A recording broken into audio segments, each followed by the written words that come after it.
अगर आप पीएचडी की स्कॉलरशिप यूके में, यूरोप में हासिल करना चाहते हैं, तो वो मिल सकती है। को ऐसा नहीं है कि बहुत ही मुश्किल काम है, लेकिन उसके लिए एक तरीका चाहिए, एक स्ट्रक्चर चाहिए, एक प्लान चाहिए। हेलो एवरीवन, मेरा नाम डॉक्टर अली हैदर है। I am a senior lecturer digital marketing और मैं काफ़ी अरसे से यूके में डिफरेंट यूनिवर्सिटीज़ में पढ़ा भी रहा हूँ। अब होता ये है कि जो हमारे स्टूडेंट्स होते हैं ना, स्पेशली पाकिस्तानी, इंडियन या देसी स्टूडेंट्स होते हैं, जब ये पीएचडी स्कॉलरशिप्स के बारे में देख रहे होते हैं, तो वो क्या करते हैं, वो गूगल करते हैं, आइडेंटिफाई करने की कोशिश करते हैं, वो उनको मिलती नहीं है, या अगर वो अप्लाई भी करते हैं स्कॉलरशिप के लिए तो उनको पॉजिटिव रिस्पांस नहीं आता। उसका एक रीज़न है, अब वो है कि वो जो की रिक्वायरमेंट्स होती है ना पीएचडी की, वो मीट नहीं कर पा रहे होते हैं। अब इसलिए मैं आपको बताता हूँ इसका मतलब क्या होता है। होता ये है कि लेट्स से किसी भी यूनिवर्सिटी में, दुनिया में कहीं भी यूके हो, यूरोप हो, जब वहाँ पे पीएचडी की स्कॉलरशिप आती हैं तो वो सिर्फ ये नहीं आता कि अब बस हमें पीएचडी के लिए स्टूडेंट्स चाहिए, वो आती हैं विद देयर रिक्वायरमेंट्स। सबसे बड़ा मसला हमारे स्टूडेंट्स का ये है कि वो रिक्वायरमेंट्स को पढ़ते नहीं हैं। वो आंखें बंद करके without any knowledge, without any strategy apply कर देते हैं। तो जब आप विदाउट एनी नॉलेज या क्या रिक्वायरमेंट्स हैं उसको जाने बगैर जब आप अप्लाई करते हो, तो डेफिनेटली जो आंसर होगा वो एक बिग नो आता है। ठीक है। अब जब आप पीएचडी के लिए स्कॉलरशिप के लिए अप्लाई कर रहे होते हैं तो एक स्ट्रक्चर वे में आपको चलना होता है। वो स्ट्रक्चर वे क्या है? सबसे पहले तो कि आपने आइडेंटिफाई करना है कि मैंने पीएचडी करनी किस में है। ठीक है। अभी आप ज़्यादा सोचे नहीं कि स्कॉलरशिप के बारे में, अपना पहले पीएचडी का रिसर्च एरिया आइडेंटिफाई करें। उसमें होता है कि फॉर एग्जांपल अगर आप बिजनेस स्टूडेंट हैं, आपने डिजिटल मार्केटिंग में रिसर्च एरिया में पीएचडी करनी है, मेडिकल किसी के एरिया में करनी है, एचआर के अंदर करनी किस में है। जब आइडेंटिफाई हो जाए फिर उसकी बेस पे आप एक रिसर्च एम्स एंड ऑब्जेक्टिव भी अपने माइंड में डाल रहे हैं। ठीक है। और फिर उसके हिसाब से you go on and start reading literature review, journal articles होते हैं, बुक्स होती हैं विद इन दैट एरिया।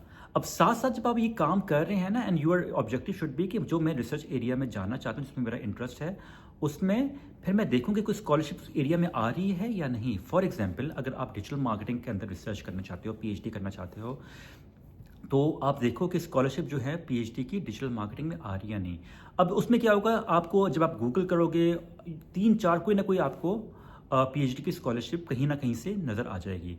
अब जब नज़र आ जाए ना आपको स्कॉलरशिप, आइडेंटिफाई करो, लिस्ट डाउन करो और फिर देखो 3-4 को पकड़ो पीएचडी स्कॉलरशिप को, और उनकी रिक्वायरमेंट्स देखो कि वो होती क्या है।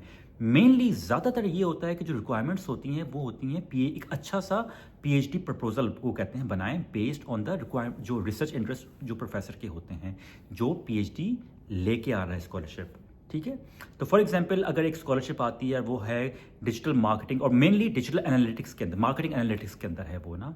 अब उसमें वो जो आपका प्रोफेसर होगा या यूनिवर्सिटी होगी, वो आपसे कह रहे होंगे कि हमें जो बंदा चाहिए उसके पास मास्टर्स हो मार्केटिंग में। लेट्स सपोज आपकी मास्टर्स में मार्केटिंग है, वो चेक हो गया, एक रिक्वायरमेंट पूरी कर ली।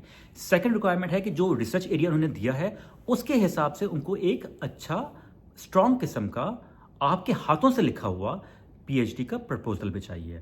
अब उसके लिए क्या होता है इंपॉर्टेंट चीज़, उसमें आपको अपनी रिसर्च करनी पड़ती है, तो जब आपने रिक्वायरमेंट्स देख ली हो, पीएचडी प्रपोजल इस तरह का उनको चाहिए, उस हिसाब से आप स्टार्ट कर दो अपनी रिसर्च। ठीक है। अब ऑलरेडी आप देख रहे थे, आपका ऑलरेडी डिजिटल मार्केटिंग के अंदर इंटरेस्ट था, उसमें आप ऑलरेडी रिसर्च आर्टिकल्स पढ़ रहे हैं, तो आपके लिए ज़रा आसानी हो जाएगी नैरो डाउन करना कि मैं ऐसा प्रपोजल लिखूं जो उनके इंटरेस्ट के हिसाब से हो या उनकी रिक्वायरमेंट के हिसाब से हो।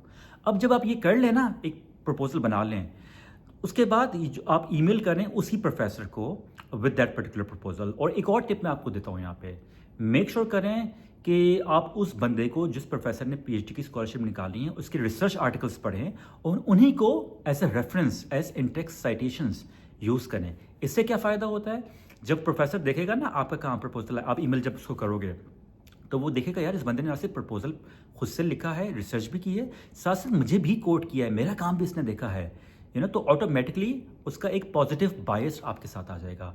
वो आप में इंटरेस्ट फिर शो करेगा इस तरह के, एटलीस्ट इस बंदे ने मेरा काम तो देखा है ना। उसको एक कॉम्प्लीमेंट फील हो रहा होगा कि उस बंदे ने पढ़ के, जो मेरा काम पढ़ने के बाद उसकी बेस पे एक पूरा रिसर्च प्रपोजल बना दिया है। यहाँ पे फिर आपके चांसेस जो होते हैं पीएचडी स्कॉलरशिप के एक्सेप्टेंस के ज़्यादा होना शुरू हो जाते हैं। ठीक है। अब होता ये कि जब आप उनको ईमेल करते हो फिर प्रपोजल, और फिर ये एक चीज़ जहन में रखना, प्रपोजल की जब आप ईमेल कर रहे हो प्रॉपर खुद से लिखना, एआई से करोगे पकड़े जाओगे। ठीक है। किसी और से लिखवाओगे वो चीज़ नज़र आ जाती है, पकड़े जाते हैं उसके अंदर ना। डिस्क्रिप्टिव ना हो, क्रिटिकल डेप्थ हो उसके अंदर, जो मैं आगे जाके आपको आने वाली वीडियोस में भी बताऊंगा। अब लेट सपोज आपने एक पीएचडी प्रपोजल बना दिया है, ईमेल कर दी है, और ईमेल भी इस तरह लिखेंगे, सर मैंने आपका काम देखा, आपकी रिक्वायरमेंट्स पीएचडी की प्रपोजल की पढ़ी, मुझे अच्छी लगी, मेरा इंटरेस्ट भी जो है उसी एरिया के अंदर है, और इसलिए मैं आपसे आपके साथ पीएचडी करना चाहता हूं। ठीक है, अब आप अब ये नहीं बोलना कि सर मुझे स्कॉलरशिप दे दो, सर मुझे जॉब दे दो, सर मुझे पीएचडी की फुल फंडेड पैसे चाहिए। नहीं, ये गलत चीज़ें हैं, ये नहीं बोलेंगे। ये बोलेंगे उसी वक्त आपको छुट्टी करा देगा वो। ठीक है, उसी वक्त वो आपकी आंसर, आपकी ईमेल का जवाब भी नहीं देगा। आप कहो इस स्टेज पे, सर मैंने एक प्रपोजल बनाया है, बड़ी मेहनत की है इसके ऊपर, आपको भी यहाँ पे एज अ रेफरेंस यूज़ किया है, ज़रा इसको देख लें और मुझे फीडबैक देते हैं बस ना, कैसा है, अगर कोई चीज़ें इसमें बेहतर करनी है तो मुझे बताएं।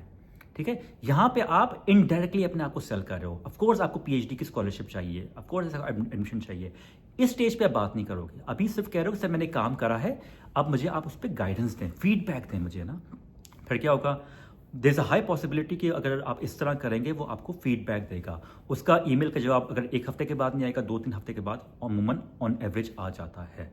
ठीक है, ना आए तो 2-3 हफ्ते के बाद दोबारा से एक काइंड रिमाइंडर उसको भेजें पोलाइटली, और फिर उसके बाद नहीं आ रहा ना भेजें, उसके बाद फिर शायद महीने के बाद भेजें या जो भी हो, तो लेकिन बार बार तंग ना करें। मोस्ट ऑफ द टाइम होता ही है कि जवाब आ जाता है, और अगर आपने प्रॉपर खुद से करा है तो फीडबैक भी आएगी, और अगर उसकी फीडबैक आती है ना, इट मीन्स कि वो टेक्निकली और ना वो आपको एक्सेप्ट कर रहा है, वो बता नहीं रहा लेकिन वो आपको एक्सेप्ट कर रहा है, इसलिए उसने आपका प्रपोजल पढ़ा भी है, उस पर फीडबैक भी दी है। अब इसको पॉजिटिव लें और जो उसने फीडबैक दी है उस पर अमल करें। It will take some time, थोड़ी सी ख्वारी होगी, लेकिन as you continue with that particular strategy आपके चांसेस ऑटोमेटिकली ज़्यादा हो जाते हैं। और फिर यही सेम चीज़ कोई और अगर पीएचडी आती है वहां पे भी करें। अब अगर किसी और पीएचडी के लिए अप्लाई करें, लेट्स से यहाँ पे तो आप डिजिटल मार्केटिंग एनालिटिक्स ही कर रहे थे ना, दूसरी पीएचडी होगी किसी और टॉपिक के बारे में, let's say social media marketing के बारे में, तो फिर वहां पे जो प्रपोजल होगा वो उस हिसाब से बनेगा। सेम प्रपोजल हर किसी को ना भेजें, ठीक है, वो बना जेनेरिक होता है, और टीचर्स को फील होता है, प्रोफेसर्स को फील होता है कि इस बंदे ने कोई मेहनत नहीं की है, आंखें बंद करके जो है ना एक प्रपोजल लिखा वो हर किसी को भेज रहा है, फिर यहाँ पे भी आपको एडमिशन नहीं मिलता। ठीक है, तो ये थोड़ी सी चीज़ें हैं, अगर इसको आप करेंगे आपके ऑटोमेटिकली चांसेस जो होते हैं पीएचडी की स्कॉलरशिप में ज़्यादा हो जाएंगे। और फिर लास्ट बट मोस्ट इंपॉर्टेंट चीज़, आपने अगेन आइडेंटिफाई करना है 4 से 5 स्कॉलरशिप्स, ठीक है, उसके लिए अप्लाई करना है। अब इस सारे प्रोसेस में थोड़ा टाइम लगेगा, ऐसा नहीं होगा कि आप अभी लिखेंगे कुछ प्रपोजल और अगले दिन जो है ईमेल कर देंगे या महीने में हो जाएगा, नहीं, इट टेक्स टाइम। इसलिए जब भी आप पीएचडी की स्कॉलरशिप आइडेंटिफाई करें, मेक श्योर करें कि आप उन्हीं पे काम करें जिसमें तकरीबन 3 से 4 महीने हैं। अमूमन पीएचडी की जब स्कॉलरशिप आती है उसमें 3 से 4 महीने देते हैं वो। फॉर एग्जाम्पल अगर जनवरी को एडवर्टाइज हुई है तो मोस्ट प्रोबेबली मई या जून के अंदर उसका होता है। ठीक है, वाई, क्योंकि उसमें उनको भी पता होता है कि स्टूडेंट को उस पर काम करना पड़ेगा, टाइम लगेगा उसका, तो उसमें वो इसलिए टाइम देते हैं। तो अगर आप ये चीज़ें करेंगे ऑटोमेटिकली आपके फिर चांसेस ज़्यादा हो जाते हैं पीएचडी में स्कॉलरशिप्स के अंदर। ठीक है, थैंक यू।